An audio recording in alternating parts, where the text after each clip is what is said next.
сызықтарды бағдарлау, яғни картада азимуттарды және дирекциондық бұрышта өлшеу және есептеу. Мысалға, бізге А, Б сызығы берілген. Ең алдымен осы сызықтың, осы бағдардың дирекциондық бұрышын тауып аламыз. Дирекциондық бұрышын табу үшін бізге картада тор арқылы қолданамыз, яғни тордың вертикаль сызықтардың арқылы қолданып өлшейміз дирекциондық бұрыш. Бұл вертикаль сызық бізде осьтік меридиан қылып аламыз, яғни бізде дирекциондық бұрыш солтүстік оңтүстік меридианнан сағат тілі бағыты бойынша өзгереді, өлшейді.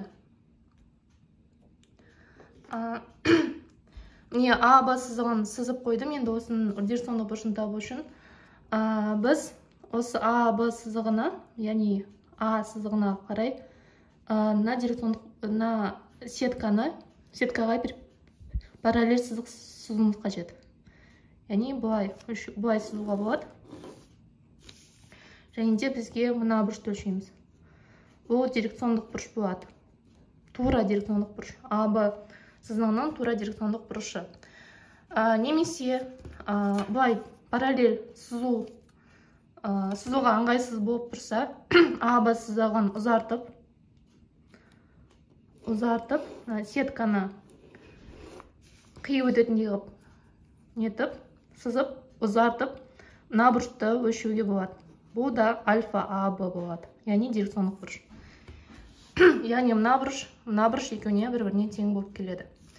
Енді өлшегенде бізде нөлді сызықтан солтүстігінен бастаймыз. Яғни мына жақ бізде 0 градусқа алып кеп қоямыз. Транспаренттің центрін мында қоямыз, А нүктесіне. Немесе мында мына жерге болатын болса, мына жерге қоямыз. Яғни сеткамызбен біздің сызығымыз қиылысқан жерге транспаренттің центрін қоямыз.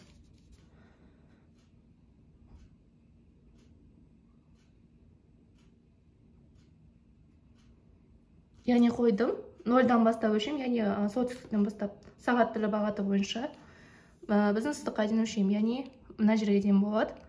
Бұл жерде 0-дан асты жағынан қарай, өйткені бізді 0-дан бастап есептеп отырмыз, 72 градус шықты.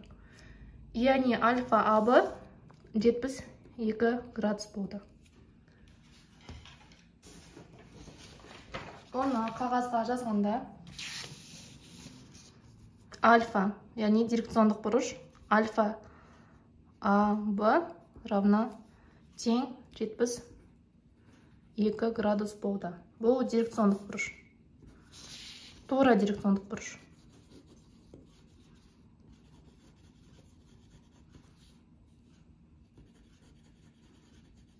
Тура дирекциондық бұрыш. Енді кері дирекциондық бұрышты қалай өлшейді? Кері дирекциондық бұрышты, ол деген бізде альфа АБ бұл тура болатын болса, кері дирекциондық бұрыш альфа Б А болады. Яғни тура дирекциондық бұрыш бізде мынау бұрыш болатын болса, яғни мына бұрыш болатын болса, кері дирекциондық бұрыш бізде мынау болады. Немесе аны былай сызып, қазір картадан көрінбей қалуы мүмкін. Аны былайынан созып жібердім. Кері дирекциондық бұрыш бізде мына бұрыш болады. Адан өтетті, мына жерге келеді. Бұл альфа Б А болады. Бұл кері дирекциондық бұрыш. Яғни мына схемаға қарасаңыздар, тура дирекциондық бұрышпен, яғни тура дирекциондық бұрышпен кері дирекциондық бұрыш бір-бірінен 180 градусқа айналады. 180 градусқа айырмашылығы бар. Яғни бізде мынау жатқан, мынау бізде 180 градус. Яғни кері дирекциондық бұрыштан тура дирекциондық бұрышты азайтсаңыздар, біздің случайда 180 градус болады. Транспортивный өлшегенде бізде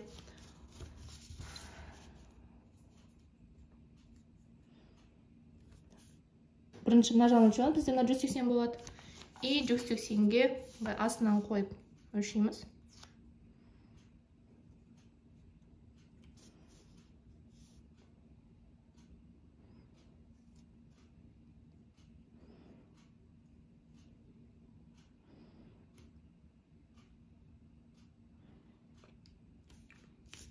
Мына жақта мен қате есептеген секілдімін.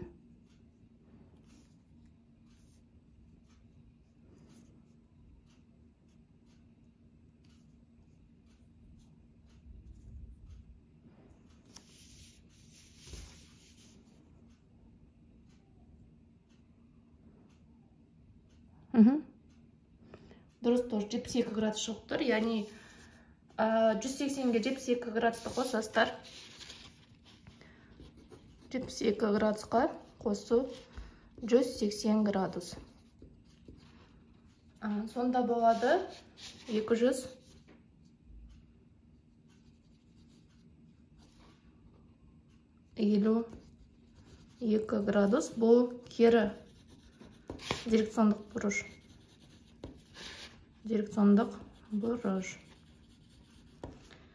Яғни дирекциондық бұрыштардан тұталады. Енді ары қарай ақиқат азимут немесе орысша истинный азимут дейді. Истинный азимутты қалай өлшейді? Шатаспау үшін мен қызыл қарындаш алайын. Ақиқат азимут ол картаның рамасынан өлшенеді. Яғни картаның рамкасы ақиқат ось, ақиқат меридиан, яғни истинный меридиан ретінде алынады. Оны картада сызу үшін, яғни картада біз қалай сызамыз? Яғни егерде жаңа дирекциондық бұрышты өлшеген кезде біз сеткаға параллель сызық сызған болсақ, енді истинный азимутты өлшеу үшін, яғни ақиқат азимутты өлшеу үшін біз рамкаға параллель сызық сызамыз.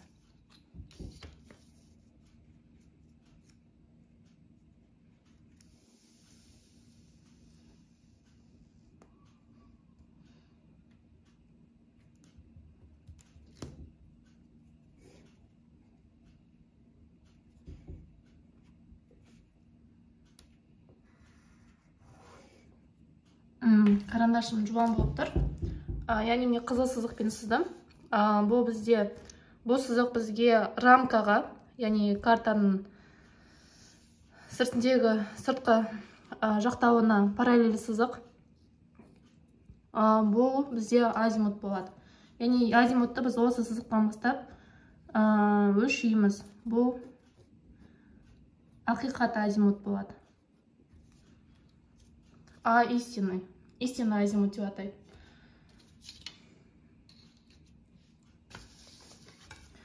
Енді өлшеу үшін дәл солай солтүстігінен қаратып өлшейміз. Яғни сызығымызды байынан қоямыз. Бізде мына сызығымызға дейін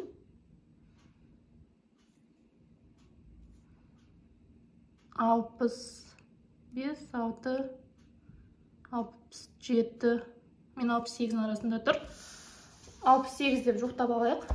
Яғни азимут истинный, немесе ақиқат азимут тең 68 градуста тұр. Енді истинный азимут, яғни біз қазір картадан өлшедік, енді формула қойып есептеуге де болады. Картаның төменгі жағына қарасаңыздар, бұл жерде схемамен және де текст берілген. Бұл жерде бұл схема арқылы, яғни мына схема арқылы біз дирекциондық бұрыш немесе ақиқат азимут белгілі болса, магниттік азимутты есептеуге болады. Бірінші текстті оқылайық, яғни бұл жерде склонение на 2005 год восточное, 7 градусов 8 минут дейді. Яғни бұл магниттік ауытқу. Магниттік ауытқу бізде сигма әрпімен белгіленеді, яғни бұл магниттік ауытқу тең 7 градус 08 минут дейді. Бұл 2005 жылға. Восточная дейді, яғни магниттік ауытқымыз бұл шығыс. Среднее сближение меридианов западное дейді. Сближение меридианов дегеніміз бұл меридиандардың жақындасуы. Бұл гамма әріпімен белгіленеді. Бұл бізде западный дейді, яғни западный батыс. Тең 2 градус 22 минут. Так. При прикладываемом соли к вертикальным линиям координаты сетки среднее склонение магнитной стрелки восточной. Яғни біз бұл соль арқылы өлшемейміз. Яғни бұны тастап кетеміз.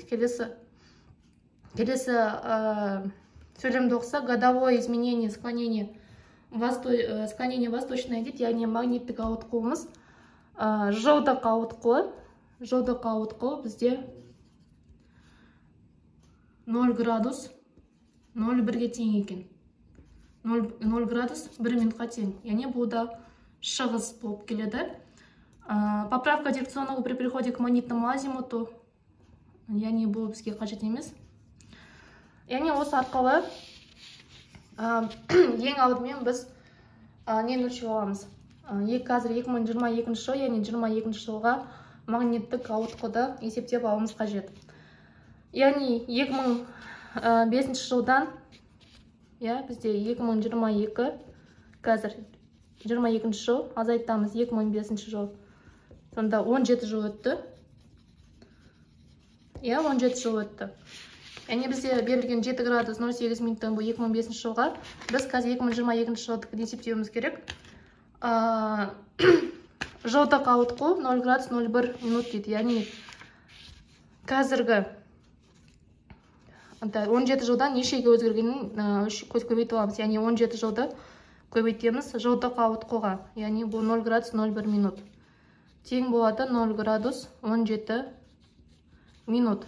Яғни 17 жылда 17 минутқа ауытқу бар, магниттік ауытқу бар. Енді осыны 2005 жылдағы мәнге қосамыз. Яғни 2005 жылы бізде қазіргін жазайық. Тең 7 градус 8 минут қосылған 0 градус 17 минут. 17-дің сонда 17 жылдағы өзгеру.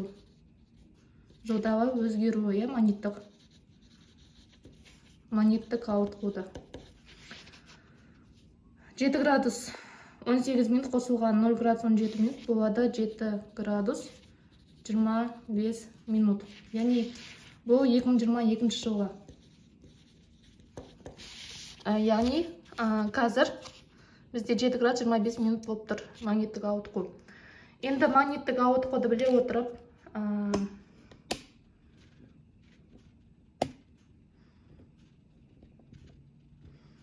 дирекциондық бұрышты біле отырып, біз магниттік азимутты есептей аламыз. Яғни магниттік азимут тең дирекциондық бұрыш азайтылған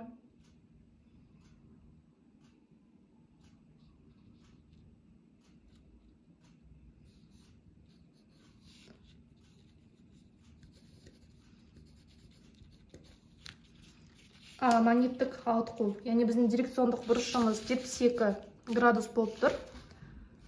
72 градус. Біз мынаны алып отырмыз.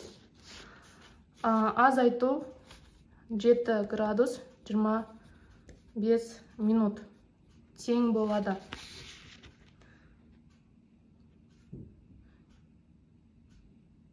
Болады 64 градус 35 минут.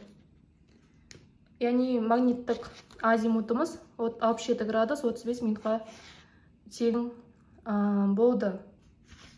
Так. Есептегенді қазір тексере салайын. 72 минус 7 градус 25 0 дек тең 2 дек. 64 градус 35 минут шығып тұр. Значит, есептегенім дұрыс. Бұл магниттік азимут. Егерде бізде бұл шығыс магниттік ауытқу болған жағдайда, егер батыс болатын болса, мұнда біз дирекциондық бұрышқа қосамыз керісінше. Яғни шығыс болса, мына жерде азаяды, батыс болса қосылады. Келесі, осы схема қолдана отырып, біз схема қарап шығаруға болады. Бізде дирекциондық бұрыш белгілі болса, мысалы, біз жаңа ақиқат азимутты транспортивно өлшеген болатынбыз. Енді схемаға жүгіне отырып, есептеп көрек. На линия сетки дегеніміз, мынау бізде дирекциондық бұрыш, истина азимут, мынау истина азимут болады. Яғни екеуінің арасында 2 градус 22 минут бар. Яғни формула арқылы ақиқат азимут, яғни истина азимутты шығарып көрейін. Тең дирекциондық бұрыш бізде 72 градус болды. 72 градустан азаяды. 2 градус 22 минут.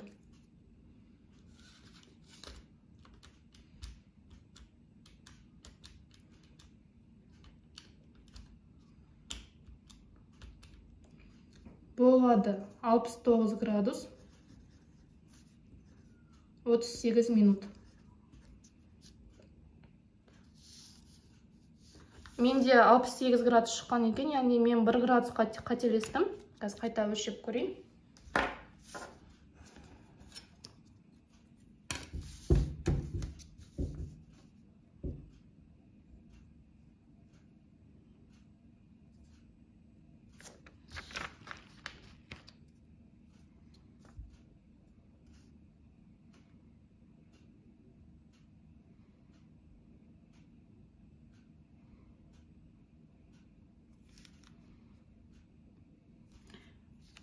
Бәрі сондай шығып тұр. Бұл сонда мен бұл жерде 2 қателік болуы мүмкін. Бірінші қателік мен сызықты дұрыс жаңағы бірінші координаттық сеткаға мен параллель сызбай кеттім, яғни кішкене қисайып кетті. Бұл бірінші жағдай, екінші жағдай рамкаға жаңа истина азимут өлшеу үшін сызықты дұрыс сызбадым. Яғни осы екеуінен қате болуы мүмкін. Дұрыс жауабы бізде мынау. Яғни біздің картамызда дирекциондық бұрыш пен ақиқат азимуттың арасында 2 градус 22 минут айырмашылығы бар екен. Енді яғни осы схемаға қарап шығаруға болады. Линия сетки дегеніміз бізде мына сызық, истинный меридиан дегенімізде рамка. Рамка мен координаттық тордың арасында 2 градус 22 минут болады. Яғни бізге осылай шығаруға болады. Яғни біздің жауабымыз истина азимут 69 градус 32 минут. Магниттік азимут 64 градус 35 минут. Және де дирекциондық бұрыш бізде 72 градусқа тең.